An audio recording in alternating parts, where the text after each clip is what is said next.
नमस्कार। Real issue देख रहे हैं आप सब। मैं हूं आपके साथ साहिल किनी। बात करेंगे मिडिल ईस्ट को लेकर। मिडिल ईस्ट में तनाव एक बार फिर खतरनाक मोड़ पर पहुंच चुका है। डोनाल्ड ट्रंप ने साफ कर दिया है कि जब तक ईरान के साथ कोई ठोस समझौता नहीं होता तब तक उसकी बंदरगाहों पर लगी नाकेबंदी नहीं हटेगी। दूसरी तरफ तेहरान ने भी सख्त लहजे में जवाब देते हुए कहा है कि वे किसी भी दबाव में झुकने वाला नहीं है और जरूरत पड़ी तो जंग के लिए पूरी तरह तैयार है। स्थिति इसलिए और गंभीर हो जाती है क्योंकि हॉर्मुज स्ट्रेट जैसे दुनिया के सबसे अहम समुद्री रास्ते पर आवाजाही लगभग ठप हो चुकी है।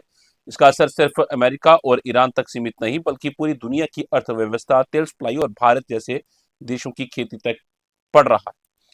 अब सबकी नजरें पाकिस्तान में होने वाली संभावित वार्ता पर टिकी हैं, जहां जेडी वेंस और ईरानी प्रतिनिधिमंडल आमने सामने आ सकते हैं। सवाल यह है कि क्या बातचीत से हल निकलेगा या दुनिया एक और बड़े संघर्ष की ओर बढ़ रही है। आपको पहले रिपोर्ट दिखाएंगे, फिर करेंगे चर्चा का। दो खास मेहमान वहां जुड़ेंगे, फिर उनसे भी समझने की कोशिश करेंगे कि आखिर अब हालात किस दिशा जा रहे हैं।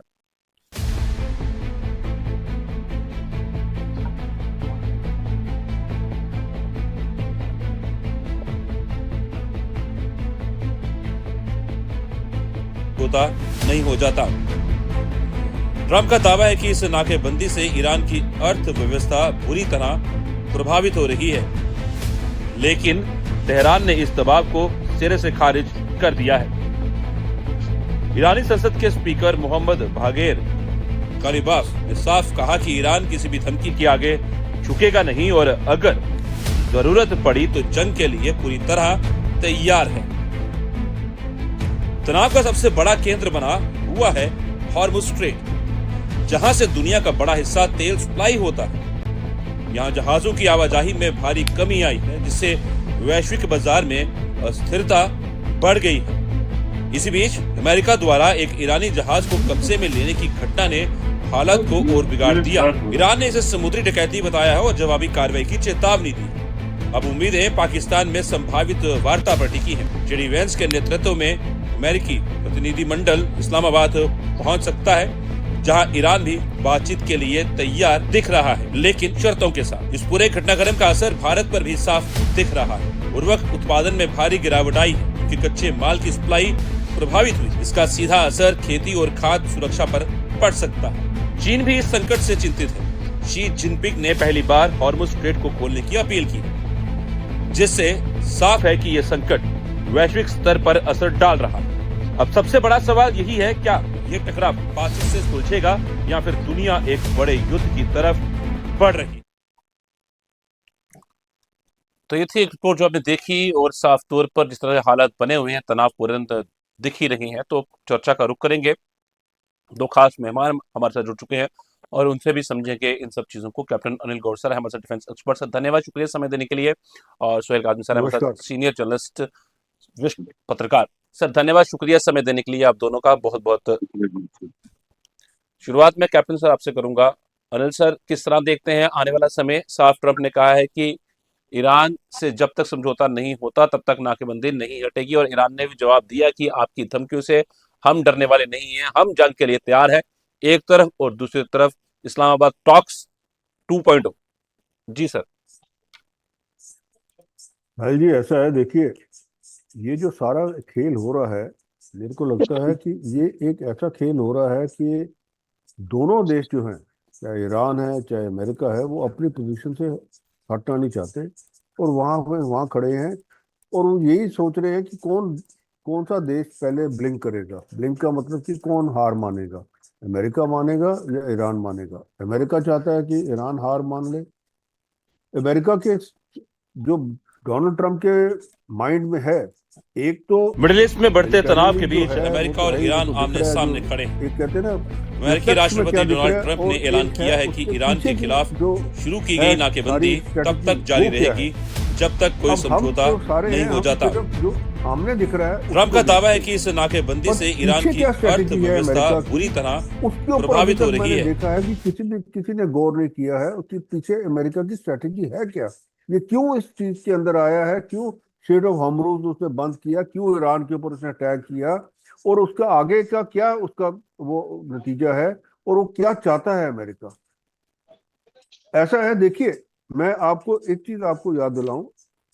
वर्ल्ड ऑयल ट्रेड जो है, वो ऑयल ट्रेड किसमें थी? Petro dollar. वो तो नहीं मैम, और जी देखो पेट्रो डॉलर में ऑयल ट्रेड होने से क्या था कि दुनिया के अंदर डॉलर जो है उसका वर्चस्व जो था वो सारा का सारा था। और कोई भी देश जो है अगर वो कुछ करना चाहता था तो वो डॉलर उसके पास होते। मिडिल ईस्ट में बढ़ते तनाव इससे के क्या बीच था? अमेरिका और का ईरान जो आमने एक सामने दबदबा खड़े था हैं। फाइनेंशियल अमेरिकी वर्ल्ड के राष्ट्रपति ऊपर, डोनाल्ड ट्रंप वो ने पूरा ऐलान का किया है पूरा कि था। ईरान के खिलाफ शुरू की गई आस्ते आस्ते नाकेबंदी हुआ क्या तब है? तक जारी रहेगी आस्ते जब आस्ते तक हुआ कोई क्या समझौता है कि नहीं हो जैसे जाता। जैसे कि आप देखिए ट्रंप का हिंदुस्तान की दावा है कि इकोनॉमी इस बढ़ गई, नाकेबंदी चाइना से की ईरान इकोनॉमी की बढ़ गई, दूसरे देशों की अर्थव्यवस्था इकोनॉमी बुरी बढ़ गई, तरह ब्राजील की हो गई प्रभावित हो या रही है। ब्रिक्स बन गया। तो लेकिन आस्ते आस्ते हो क्या तेहरान ने रहा इस था दबाव को कि ये सिरे जो से देश खारिज हैं कर दिया है। ये डॉलर छोड़ के डायरेक्ट ईरानी जो है अपनी करेंसीज में डील करने लगे हैं। आप देखिए ईरान जो है चाइना को जो बेचता है तेल वो यॉन में बेचता है। हिंदुस्तान जो है रशिया से जो लेता है वो किस में लेता है? रुपीज में ट्रेड करता है। इसी हिसाब से ब्राजील के साथ जो कर रहे हैं वो आप अपनी करेंसी में कर रहे हैं। तो आस्ते आस्ते क्या हो रहा था, जो पेट्रो डॉलर जो है उसका जो वर्चस्व है वो जो एक दबदबा था वो खत्म हो रहा। अब उसका असर क्या होता है आप देखिए। अमेरिका दुनिया का सबसे डेटर नेशन है, 36 पॉइंट कुछ ट्रिलियन डॉलर है आज की डेट में उसके ऊपर डेट। और उस डेट को फाइनेंस करने के लिए उसका हमेशा उसको एक साल के अंदर $1 ट्रिलियन चाहिए। अब वो पैसे कहां से आए? वो पैसे आते थे जो ट्रेजरी बॉन्ड जो हैं उसको बेच के। अब ट्रेजरी बॉन्ड्स कौन खरीदता था?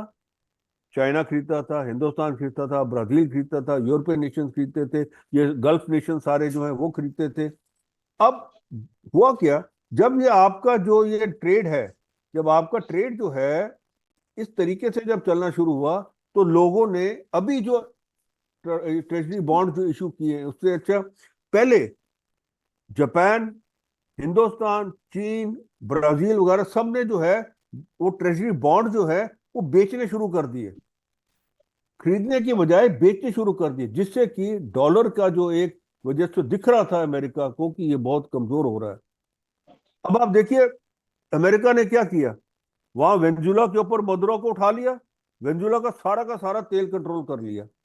यहां से क्योंकि हॉर्मुज से ये इस मिडल ईस्ट से अमेरिका के पास कोई तेल नहीं आता, तेल किसके पास जाता है? चीन के पास, एशियन मिडिल ईस्ट कंट्रीज में के बढ़ते पास, तनाव के बीच जापान के अमेरिका और पास, ईरान और आमने कुछ सामने खड़े हैं। यूरोपियन नेशंस के पास। अमेरिकी इसके राष्ट्रपति ऊपर डोनाल्ड उसने ट्रंप ने एम्बार्गो ऐलान लगा किया दिया। है कि ईरान के खिलाफ अब लोग कहां शुरू से की गई खरीदेंगे? नाकेबंदी तब वो तक जारी खरीदेंगे रहेगी अमेरिका से। जब तक कोई समझौता अमेरिका से कैसे नहीं हो खरीदेंगे? जाता। वो डॉलर में खरीदेंगे। ट्रंप का अब दावा है कि आपके इस डॉलर नाकेबंदी होंगे से तो ईरान आप की खरीदेंगे ना। अर्थव्यवस्था तो बुरी तरह अमेरिका मेरे को जो प्रभावित हो लगता रही है है। डोनाल्ड ट्रंप जो है, लेकिन ये जो तेहरान ने इस है, दबाव को चल रहा सिरे से है, खारिज कर हॉर्मुज दिया के है। अंदर ईरान के साथ में इसको खत्म करना ईरानी नहीं संसद चाहते के वो। स्पीकर वो मोहम्मद कहते हैं जितना बागेर इसको प्रोलॉन्ग कर ले गरीबाफ बहुत अच्छा है। साफ कहा कि अमेरिका ईरान की किसी भी इकोनॉमी जो धमकी है के आगे वो अच्छी हो जाएगी, झुकेगा नहीं और बाकी अगर दुनिया की इकोनॉमी जो है वो जरूरत डूबेगी। पड़ी तो और जंग के अमेरिका लिए की पूरी इकोनॉमी तरह अच्छी हो जाएगी, तो तैयार डॉलर है। जो है उसका वजह से फिर आ जाएगा उसी तनाव का का। सबसे बड़ा केंद्र बना ये हुआ एक है थ्योरी है हॉर्मुज बीच स्ट्रेट, पीछे।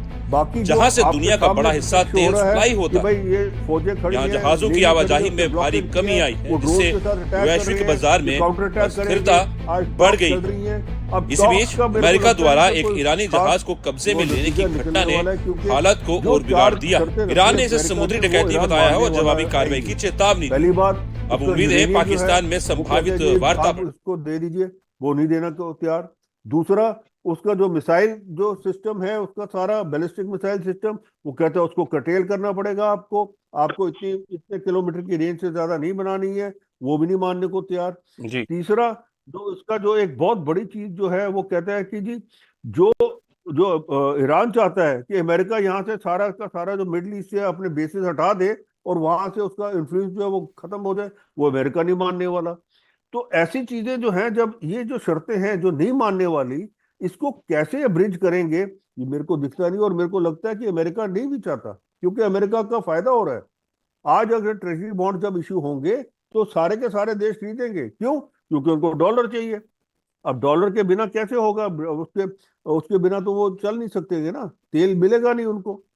तो ये एक स्थिति बन रही है जो मेरे को लगता है आने वाले दिनों में आस्ते आस्ते ये दुनिया को सारी पता लग जाएगी गेम प्लान क्या है अमेरिका का और किस तरीके से अमेरिका ये चलना चाहता है। ठीक है सर, मैं दोबारा करूंगा, मैं करूंगा सुहेल काजमी सर का। सीनियर जर्नलिस्ट हैं हमारे साथ। सर, क्या लगता है आने वाले समय के अंदर कोई स्थायी हल मिलता हुआ नजर आ रहा है या नहीं? क्योंकि दौर बैठकों का जरूर होगा, पर क्या ये सफल हो पाएंगी या नहीं? देखिए साहिल सर, पहले तो गुड आफ्टरनून आपको भी और गौर साहब को भी। दूसरा ये है सर कि अल्टीमेटली हर चीजों का जो इलाज होता है, जंगों का हो चाहे कोई मसाइल हो, उनका टेबल पे ही हल होता है और टेबल की वार्तालाप से ही हर चीज को विराम मिलता है। तो मैं बड़ा ऑप्टिमिस्टिक रहता हूं कि हाँ, बातचीत सेकंड राउंड की शुरू हुई है। कभी कभी 4 राउंड्स होते हैं, 5 भी होते हैं, 6 भी होते हैं, क्योंकि कन्फ्लिक्ट मोटा है, जैसे गौर साहब ने कहा कि मानने वाला ना वो है ना ये है। लेकिन ना मानने वाली जो बातें हैं वो दुनिया देख रही है और दुनिया सिमट रही है और दुनिया विचार विमर्श कर रही है। आज भी सुबह जो मैं विजुअल्स देख रहा था, अमेरिका के लोग जो हैं, इनकी अपनी पार्टी के लोग जो हैं वो भी सड़कों पे मुजाहिरा कर रहे हैं, दूसरे जो अपोजिशन के लोग हैं वो भी मुजाहिरा कर रहे हैं। पहली डेलीगेशन जब वापस आई थी इस्लामाबाद से तो 70-80 लाख लोग सड़कों पे थे ट्रंप के अगेंस्ट। तो जो समीकरण अमेरिका में बन रहा है वो कोई इतना अच्छा नहीं है ट्रंप के लिए और व्हाइट हाउस के लिए। जो वहां जिस तरह के हालात मैं देख रहा हूं, उसके बीच में रास्ता क्या है? गौर साहब ने कहा कि पीछे की डिप्लोमेसी क्या है। पीछे की डिप्लोमेसी तो हम भी समझते हैं। व्हाइट हाउस चाहता है कि जितने भी एक्सपेरिमेंट है पाइपलाइन में जो पहले सदरों के टाइम नहीं हो पाए, वो इस ट्रंप के को आगे रख के वो किए जाए। बिल्कुल अपनी इकोनॉमी को बूम दिया जाए, लेकिन सारी दुनिया की इकोनॉमी को तबाह और बर्बाद करके अमेरिका ऐसा इनिशिएटिव लेगा और वो कामयाब हो जाएगा, वो नामुमकिन सी बात है आज के दौर में। क्योंकि आज का दौर जो है वो जुड़ा हुआ है, चाहे छोटा मुल्क है बड़ा मुल्क है, वो सब जुड़े हुए हैं किसी न किसी तरीके से। और वो मैं समझता हूँ वो एक सोचने की बात है। दूसरा, आज सुबह ही मैं पढ़ रहा था कि भैया मीडिएशन के लिए इतने ट्रिलियन डॉलर्स जो है अमेरिका देने जा रहा है पाकिस्तान को। तो हम पहले भी आपसे चर्चा कर रहे थे कि पाकिस्तान को तो पैसा चाहिए, चाहे आप मीडिएशन करवा लीजिए चाहे गोला बारूद फेंकवा लीजिए, तो जहां से पैसा आएगा तो पाकिस्तान। देखिए, अगर नेगोशिएटर कोई अच्छा होता, जैसे रशिया था, चाइना था, कुछ और मुल्क होते, किसी और को इन्वॉल्व करते, तो उसका इम्पैक्ट जरा थोड़ा अच्छा पड़ता। क्योंकि जो ताकतवर मुल्क होते हैं, अगर वो मीडिएट करें तो मैं समझता हूँ उनकी मीडिएशन का जो तरीकाकार होता वो डिफरेंट होता। आज जो मीडिएटर है वो पाकिस्तान है, और अमेरिका और पाकिस्तान जैसे जैसे हुक्मनामा आ रहा है, जैसे चाय पकोड़े समोसे जैसे जा रहे हैं वैसे ही वो खिला रहे हैं। तो लेकिन मुझे पूरी उम्मीद है कि टॉक्स जो हैं वो कहीं ना कहीं आगे बढ़ेंगी, चाहे वो सेकंड राउंड में खत्म ना हो, थर्ड राउंड में होगी। लेकिन फ्लेक्सिबल अमेरिका को होना पड़ेगा, जो दुनिया देख रही है। और वो जो जबरदस्ती के थोपे हुए पॉइंट्स हैं, उनको कहीं ना कहीं उस पर फ्लेक्सिबिलिटी लानी पड़ेगी। ईरान की कोई बात भी ऐसी नहीं है। जो मुझे लगता है कि जो समझदार मुल्क हैं, जो ग्लोबल लीडर्स हैं, वो भी अप्रिशिएट करते हैं कि भैया उनके अपने वजूद का सवाल है, उनके अपने रखरखाव का सवाल है, उनके सर्वाइवल का सवाल है।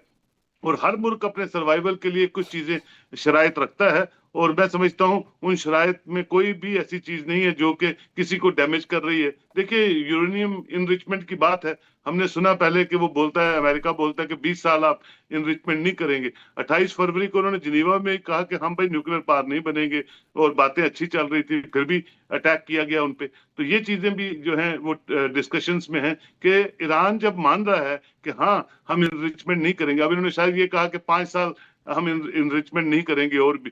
तो देखिए, बहुत सी चीजें हैं जो दुनिया देख रही है, और ईरान जो है फ्लेक्सिबल है, और ईरान बातचीत कर रहा है, ईरान बातचीत करना चाहता है। लेकिन अभी समझौता करना है, आपने टॉक शुरू होनी है। आप पहले ही अभी टॉक शुरू नहीं हुई, ट्रंप का एक ट्वीट आ जाता है कि मैं तबाह कर दूंगा, मैं पावर हाउसेज उड़ा दूंगा, मैं ये कर दूंगा। ये कोई सिविलाइज्ड कंट्री का सिविलाइज्ड जो प्रेसिडेंट है उसकी उसकी बॉडी लैंग्वेज नहीं हो सकती है। वो हैरान करने वाली बातें हैं जो अच्छी दिशा में नहीं जाती हुई दिखती है अमेरिका जी। की तरफ से। लेकिन फिर भी हम ऑप्टिमिस्टिक हैं कि बातचीत चलिए शुरू हो, और बातचीत का क्या आगे रद्द अमल रहेगा। और इस बार शायद ट्रंप, जब बातचीत चल रही होगी 20-21 घंटे की, बार बार फोन नहीं करेगा वाइस प्रेसिडेंट को। पिछली मुलाकात में उसने सीखा होगा, व्हाइट हाउस ने भी समझाया होगा, उनके पॉलिसी मेकर से भी समझाया होगा कि ये पॉइंट्स हैं, इन पे डिस्कस करो, इस पे कंसंट्रेट करो, फ्लेक्सिबिलिटी कहाँ बनती है उसको आगे चलाओ, और बार बार जो बीच में आप डिस्टर्ब करते हैं वो मत करें, ताकि ये सेकंड राउंड ऑफ टॉक जो है फ्रूटफुल डिविडेंड्स लेके आगे बढ़े। ठीक है सर, मैं दोबारा करूंगा और करूंगा अनिल सर का। सर, शी जिनपिंग ने पहली बार कहा है कि हॉर्मुज़ स्ट्रेट को खोलना चाहिए, उसने अपील की है इसकी। तो क्या लगता है कि वाकई ही इस युद्ध में के बाद जो है चलते हुए चाइना की अर्थव्यवस्था पर इसका गहरा असर पड़ता हुआ नजर आ रहा है, क्योंकि शी जिनपिंग का ये पहली बार है ऐसा कहना, ऐसी अपील करना। एक चीज, और दूसरा सर, नैनो चिप्स का जिक्र भी कहीं ना कहीं उठ के आ रहा है। तो ये नैनो चिप्स कितनी खतरनाक और कितनी घातक हो सकती हैं? जी सर। राहुल जी देखिए, मैंने जैसे बताया आपको, ये जो तेल है, खाड़ी का तेल और वेनेजुएला का तेल, वो चीन जो है, वहाँ चीन की सप्लाई तकरीबन 60 to 70% थी इधर से। और अब वेनेजुएला का तेल कब्जे में आ गया किसके? अमेरिका के। अमेरिका के। और खाड़ी का तेल है वो रुक गया है। तो एनर्जी जो रिक्वायरमेंट है, और एक और चीज इधर से जो है, जो खाड़ी से जो एलएनजी और जो गैस दूसरी है, वो फर्टिलाइजर्स वगैरह, वो भी बंद हो गए यहाँ से। तो वो डायरेक्टली इफेक्ट किसको कर रहे हैं? चीन को। अब देखिए, कुछ समझने वाली बात है। आपको मैं याद दिलाऊं, जब ट्रंप ने टैरिफ लगाने शुरू किए, उसने कहा कि मेक अमेरिका ग्रेट अगेन, मैं अब टैरिफ लगाऊंगा, सबने बहुत फायदा ले लिया। उसने चाइना के ऊपर भी टैरिफ लगाए, और चाइना के टैरिफ लगाए, और उसने बड़े वो कहा कि भाई हम तो टैरिफ लगाएंगे, हम तो इसको नहीं छोड़ेंगे। चाइना ने क्या किया? पलटवार में क्या किया उसने? चाइना, क्योंकि 85% जो रेयर अर्थ मेटल्स हैं जी। दुनिया के, वो चाइना के पास हैं। ये नैनो चिप्स जो बनते हैं, ये सारे चिप्स वगैरह जो हैं, वो रेयर अर्थ मेटल से ही बनते हैं।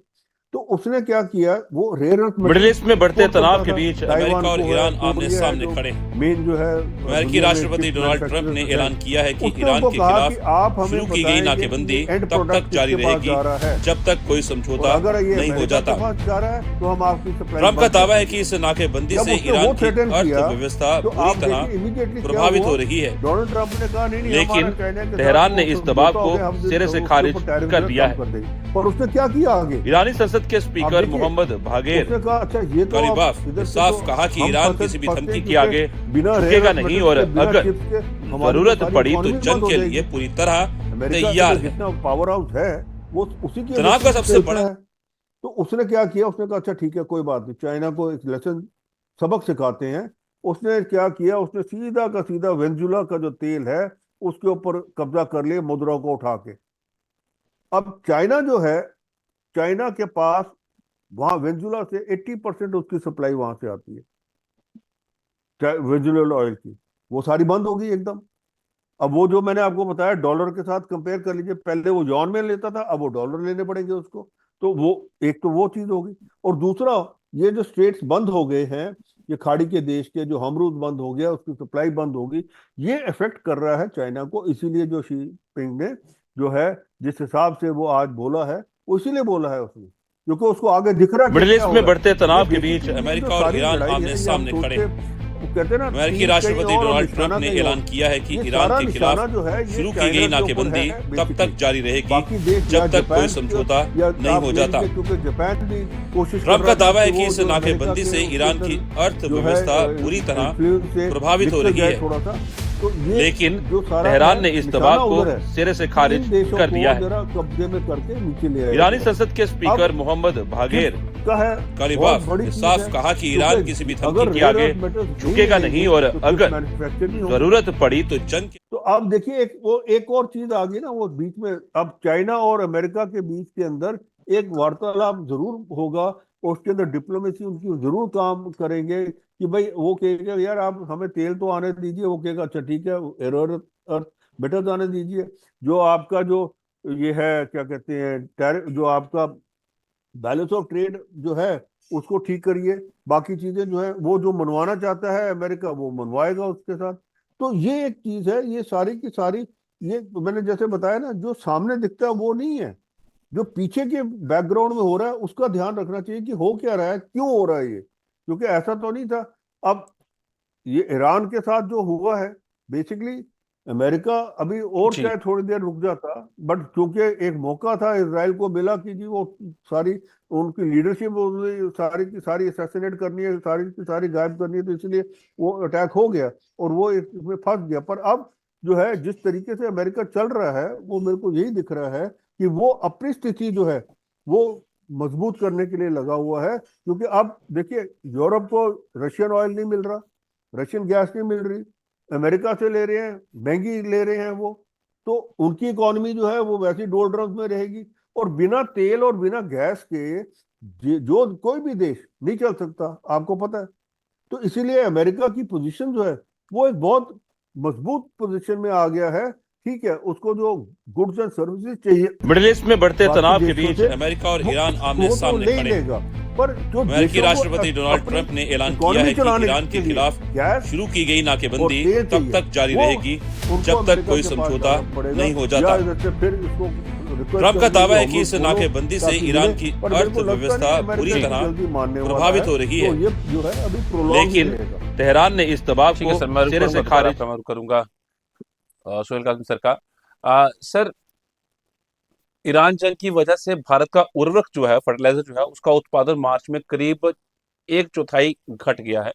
अगर ये आंकड़े वाणिज्य मंत्रालय के हैं, उनके अनुसार ये आंकड़े हैं, तो सर अगर ये लंबा खिंच जाता है तो ये कितना बड़ा खाद के ऊपर एक संकट रहेगा भारत के लिए खास तौर पर। देखिए सर, साहिल सर, सिर्फ खाद ही नहीं, बहुत सी चीजें हैं जिस पे हम डिपेंडेंट है और जिसका स्टॉक हमारे पास जो गवर्नमेंट ऑफ इंडिया कह रही है वो 2 महीने का, 1 महीने का, 3 महीने का, किसी किसी चीज का है। देखिए ऐसी चीजों से नुकसान तो पूरी दुनिया को होता है। हम इंपोर्टर हैं बहुत से चीजों के, हम तो ज्यादा चीजें यहाँ प्रोड्यूस नहीं करते हैं, लेकिन ये है कि असर पूरी दुनिया में पड़ता है और भारत उससे दूर नहीं है। लेकिन मुझे लगता है कि जब ये जंग जो है, देखिए अब कब तक बढ़ेगी क्या है उस पर हम टिप्पणी नहीं कर सकते हैं, लेकिन मैं समझता हूँ अगर डायरेक्ट कन्फ्लिक्ट एक मुल्क का दूसरे मुल्क से हो और फिर तीसरा मुल्क जो है वो भी उसमें इन्वॉल्व है, यहाँ तक ही सीमित रहे तो फिर तो ठीक है। जिसकी तरफ सर इशारा कर रहे हैं कि नहीं, अमेरिका जो है वो ग्रेटर अमेरिका बनने का वो ख्वाब सजाए हुए बैठा है, लेकिन एक मुल्क के साथ दूसरा मुल्क, दूसरे के साथ तीसरा मुल्क, 14 मुल्क पहले ही इन्वॉल्व हो चुके हैं। और आने वाले दिनों में जिस तरह की पंगेबाजी जो है ट्रंप की वो बढ़ रही है, उससे लगता है कि क्या ये ऐसा ना हो जैसे कि कुछ 40 मुल्क इकट्ठे होके एक वो कंसेंसस बना रहे हैं कि किस तरह से दुनिया चलनी चाहिए। तो मैं समझता हूँ वो अगर पेनिट्रेट होता है, और जो देखिए चाइना कोई छोटा मुल्क तो है नहीं, चाइना कोई छोटी इकोनॉमी तो है नहीं, चाइना भी अपने आप में एक बहुत मजबूत वजूद रखने वाला मुल्क है। और उसके साथ पाकिस्तान जो है आज बड़ा मीठा बना हुआ है क्योंकि पैसे आ रहे हैं, मीडिएशन करवा रहा है, लेकिन बिना चाइना के पाकिस्तान का वजूद कुछ भी नहीं है। क्योंकि मैं वहां जानता हूं, वहां गया हूं, सारे जितने प्रोजेक्ट्स हैं, सड़कें हैं, फ्लाईओवर्स हैं, ये पावर प्रोजेक्ट्स है, वो सब चाइना के डेडिकेट किए हुए हैं। तो पाकिस्तान जो है वो चाइना को तो भी नाराज नहीं कर सकता, क्योंकि वो मेन कंट्रीब्यूटर है पाकिस्तान के निर्माण में। एक तो ऐसा दौर था कि चाइना शायद अपनी करेंसी फ्लोट कर रहा था पाकिस्तान में, और क्या पता थोड़ी देर बाद हो भी जाए। और दूसरी बात यह है कि इतनी ज्यादा जब चीजें बढ़ती हुई नजर आएंगी अमेरिका को, अभी मुझे लगता है उसके कुछ एडवाइजर्स जो हैं वो इतने अच्छे नहीं है जो उसको एडवाइस कर रहे हैं, लेकिन लॉन्गर रन में वही होगा जैसे कि दुनिया का होना चाहिए कि आपको बीच के रास्ते और ग्रेसफुल एग्जिट जो है अमेरिका को करना पड़ेगा अगर उसको अपनी साख बचानी है। देखिए आप सिर्फ पैसे कमाने के लिए सारी दुनिया को डिस्टर्ब कर देंगे या अपनी इकोनॉमी को बूम देने के लिए सारे मुल्क जिनकी छोटी व्यापार या बड़ा व्यापार जो ठप करेंगे, तो वो बर्दाश्त नहीं करेंगे। वो सब कहीं ना कहीं यूनानिमसली इकट्ठे होंगे और फिर तबाही जो है अमेरिका की होगी। इसलिए मुझे लगता है ये जंग जितनी देर भी चले, चाहे 1 महीना चले, कल ही खत्म हो जाए या 1 साल चले, ये नए पॉलिटिकल डायमेंशंस बना देगी पूरी दुनिया में। और बनाने शुरू भी कर दिए हैं कि भैया कौन सुपर पावर रहेगा, कौन यूनाइटेड नेशंस की कदर करता है, समझता है कि नहीं समझता है, कौन दुनिया के लवाजमात जो है, कानूनी लवाजमात, उनसे दुनिया को बिल्कुल अमन अमान से रहने देगा। तो अब मैं समझता हूं कि ऑप्टिमिस्ट होने के नाते कि शायद लेट्स होप कि शाम ये टॉक शुरू होती है, इसके क्या रिजल्ट सामने आते हैं, और उसके बाद अगर ये नहीं होती हैं तो वो भी आपके साथ फिर चर्चा करेंगे। लेकिन better for America to exit gracefully with flexibility. तो आप जबरदस्ती ईरान को सिर्फ ईरान तक सीमित ना रहे, ईरान के साथ बहुत सी दुनिया और जुड़ी है, सिंपैथेटिकल जुड़ी है, ओपनली नहीं जुड़ी है, लेकिन वो जुड़ेगी तो तबाही और बढ़ेगी और अमेरिका की भी बढ़ेगी, इसमें कोई दो राय नहीं। ठीक है सर, मैं दोबारा करूंगा कैप्टन सर का। अनिल सर, राष्ट्रपति ट्रंप ने जो है ना एक बात और कही कि जो पिछले साल जून में ऑपरेशन किया था उसके अंदर यूरेनियम एनरिचमेंट और स्टोरेज से जुड़े ठिकानों को पूरी तरह ध्वस्त कर दिया गया था। इन बातों में कितनी सच्चाई आपको नजर आती है? जी देखिए ऐसा है, ईरान ने जो अपना यूरेनियम एनरिचमेंट फैसिलिटी वगैरह जो है और दूसरी चीजें जो है वो सारी अंडरग्राउंड ले गए हुए हैं। अब अंडरग्राउंड उनको पता है कि बंकर बस्टर बॉम्ब जो हैं अमेरिका के पास वो ज्यादा से ज्यादा 250-300 मीटर तक है, मुझसे ज्यादा उसकी पेनिट्रेशन है नहीं। आप ये देखिए अभी तक मिडिल ईस्ट में जो बढ़ते इनका तनाव ड्रोन्स के का जो बीच नीचा अमेरिका है, और जो ईरान इनका आमने सामने खड़े डाइस हैं। का स्टॉक पाइल है, अमेरिकी और जो राष्ट्रपति सारा डोनाल्ड कुछ है, ट्रंप ने ऐलान किया है कि ईरान के 1200 खिलाफ मीटर शुरू की नीचे, गई नाकेबंदी 1500 तब मीटर तक जारी 1300 रहेगी मीटर नीचे जब तक कोई समझौता वहां रखा हुआ नहीं है। हो जाता। वहीं टनल्स वगैरह ये जो आप वीडियोस देखते ट्रंप का हैं, दावा है कि ये इस टनल्स नाकेबंदी उसी से के ईरान नीचे की हैं। अर्थव्यवस्था आपने बुरी अभी क्या तरह किया है जब प्रभावित अमेरिका हो की रही है, बॉम्बिंग हुई है तो उसकी जो एंट्रेंस है, लेकिन तेहरान ने इस एंट्रेंस दबाव जिसको को पता थी कि सिरे ये से खारिज एंट्रेंस है, कर दिया तो है। वो बंद की है। बट बेसिकली ईरानी देखिए संसद एक के सबसे स्पीकर बड़ी मोहम्मद प्रॉब्लम क्या है, बागेर कालिबाफ जब ने साफ जो कहा पीछे कि ईरान संधि किसी भी हुई थी धमकी के आगे झुकेगा ईरान नहीं की और और अगर अमेरिका की, जरूरत जिसके पड़ी तो तहत जंग के उनको लिए पूरी तरह सैंक्शन भी लिफ्ट हुए थे, तैयार है। उनके बाकी चीजें भी होती, उसके अंदर तनाव एक का बड़ी सबसे clear बड़ा चीज केंद्र उसके बना अंदर था कि हुआ है आपका यूरेनियम हॉर्मुज का स्ट्रेट, एनरिचमेंट जो है जहां वो से दुनिया सिर्फ का बड़ा हिस्सा 3.7% तेल सप्लाई ही होता होगा। है। पर आज आप देखिए आईईए ने भी कहा है कि ईरान के पास तकरीबन 60% एनरिचमेंट है यूरेनियम का। ये संधि क्यों ट्रंप ने, मैं थोड़ा सा पीछे जाके आपको बताऊं, इसने क्यों इसको जो है इससे अमेरिका को बाहर निकाल लिया था, क्योंकि उसने कहा ये वन साइडेड है।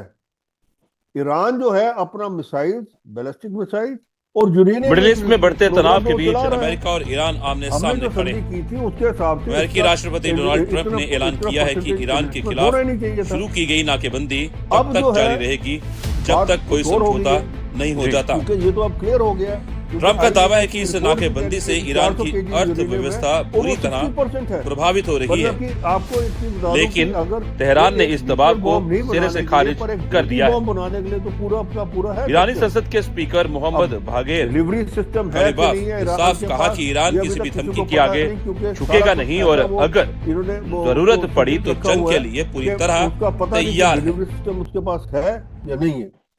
चलो है या नहीं है वो बात अलग है, पर फैक्ट तो है कि यूरेनियम जो है जो 3.7% होना चाहिए थे एनरिचमेंट, वो 60% तक पहुंच गया। तो अब 60% से 80% पहुंचने में कितना टाइम लगता है? तो एक तो ये चीज है।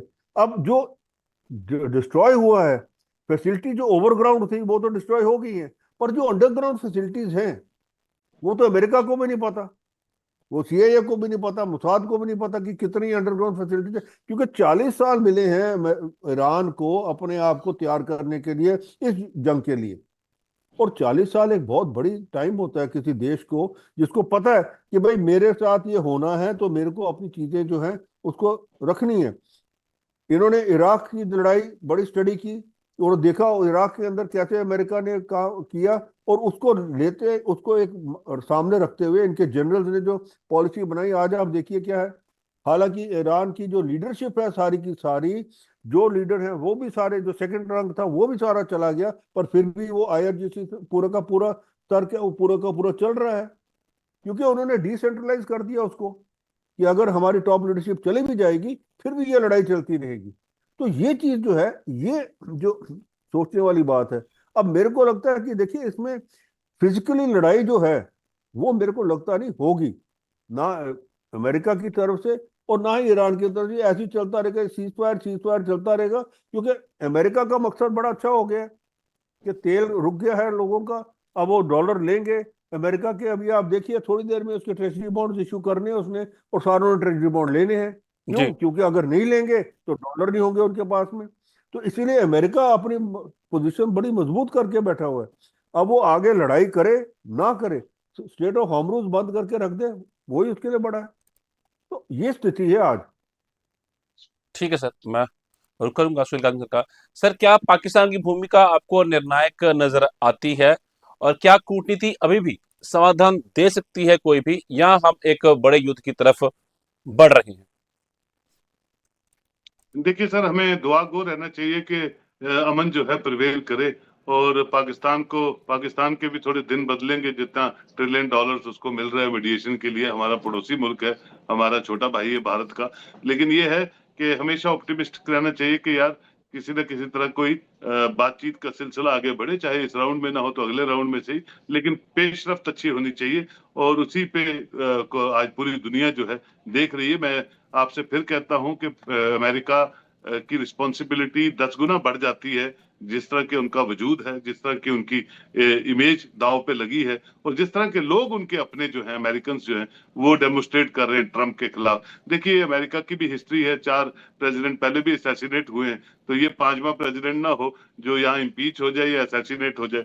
हर चीज जो है उनकी हिस्ट्री को भी हम पढ़ते हैं, पढ़ चुके हैं कि जनाब हिटलरशाही और डिक्टेटरशिप की भी एक लिमिट होती है, और उस तरफ चीजें ना चले। तो मैं समझता हूँ बेटर यही होगा कि ग्रेसफुल एग्जिट जो है इसको एक्सेप्ट करना पड़ेगा अमेरिका जी। को, और अपनी शराइत जो है, जो थोपी हुई शराइत है, जबरदस्ती की शराइत। देखिए शराइत वो होती है 2 मुल्कों की लड़ाई के बीच में, जिनसे के कोई ऑब्जेक्टिव्स होते हैं जिनका फायदा दोनों मुल्कों को हो। ये नहीं कि मैं तुझे कुचल के बादशाह बनूंगा। ये रणनीति पहले अमेरिका करता रहा है कि भैया मैं सबको मार के राजा बना रहूंगा। आज वैसी सिचुएशन नहीं है, आज दुनिया बदल चुकी है, वर्ल्ड ओपिनियन बदल चुका है। वर्ल्ड ओपिनियन जो है वो भी कोई अमेरिका के फेवर में नहीं जाता है। तो आपको जो लवाजमात हैं दुनिया के, उन लवाजमात पे चलना पड़ेगा। I am the great America, I am the best, वैसा वाला कंसेप्ट नहीं होगा। तो लेट्स होप कि ये पेशरफ बातों की चले और अच्छी खबर आए कि बातें खत्म हो गई, कुछ ना कुछ फ्लेक्सिबल एग्रीमेंट्स हो गए हैं और ये कहीं ना कहीं युद्ध विराम हो। हमें दुआ करनी चाहिए, क्योंकि इंसानियत जिंदा रहेगी पूरी दुनिया में तभी दुनिया चलेगी। जी। जब इंसानियत ही दांव पे लगी है सिर्फ अपने मसलों के लिए, जमीनों के लिए और तेल के लिए और अपनी इकोनॉमी को चलाने के लिए, तो दुनिया नहीं चल पाएगी। जब दुनिया इंसानियत ही नहीं रहेगी तो ट्रंप क्या करेगा, तो फिर कोई ईरान के सदर क्या करेंगे। तो जी। Let's hope for the best results coming after second round of talks. जी, धन्यवाद सर हमारा जुड़ने के लिए। आप दोनों का अहम बातें आपने रखी है, देखते हैं आने वाले समय किस तरह निकलेगा। बहुत शुक्रिया सर कीमती में साझा करने के लिए आपका। मिडिल ईस्ट का ये टकराव अब सिर्फ 2 देशों तक सीमित नहीं रहा। अमेरिका और ईरान के बीच बढ़ता तनाव पूरी दुनिया को प्रभावित कर रहा है। अब निगाहें पाकिस्तान में होने वाली बातचीत पर टिकी हैं। अगर यहाँ समाधान नहीं निकला तो हालात और बिगड़ सकते हैं। सवाल वही है, क्या कूटनीति जीत हासिल करेगी या दुनिया एक और बड़े संघर्ष की ओर बढ़ेगी। द रियल इशू में फिलहाल इतना ही। द अर्थ न्यूज पे खबरों का सिलसिला यूं चलता रहेगा। मुझे दीजिए इजाजत, नमस्कार।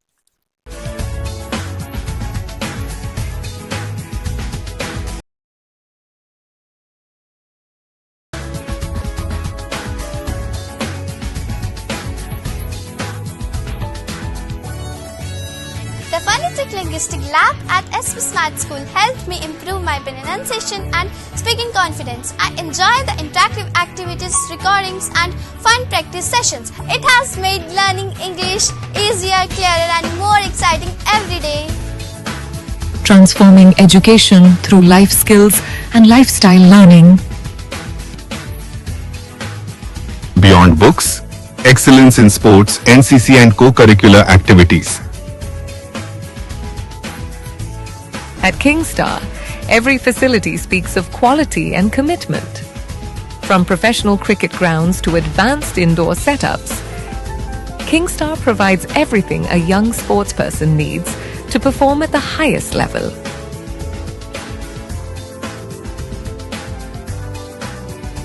With commerce and humanities, we lay the foundation of careers in finance, business, and the social and governance sector.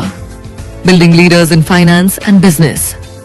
Shaping leaders in society and governance. Highest positions in boards and competitive. NEET Sure for medical students, GE Sure for non-medical students, and direct programs for commerce and arts. Turning medical dreams into NEET success. 100 plus SP Smartians on the path to becoming doctors. Admissions are open for classes 11 and 12 in medical, non-medical, arts and commerce streams. SP Smart School. Visit our campuses to register.